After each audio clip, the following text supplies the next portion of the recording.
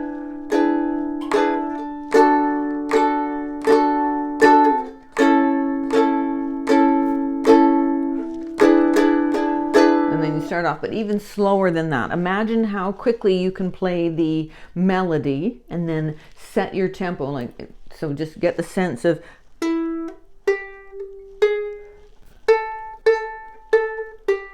if you were playing it at that tempo, you'd want to do that. 1 is your backing track. And my joke to my students always is, well, you would get upset at your accompanist, which is yourself, if you were going at too fast of a tempo. Okay, so that's Wipeout, and I hope that you have fun with it. It's a really great song if you can get together with others and play it. And either way, it's a really good exercise in learning. I hope you found it helpful. If you have, please like, share, subscribe, and I'll see you next time. Bye for now.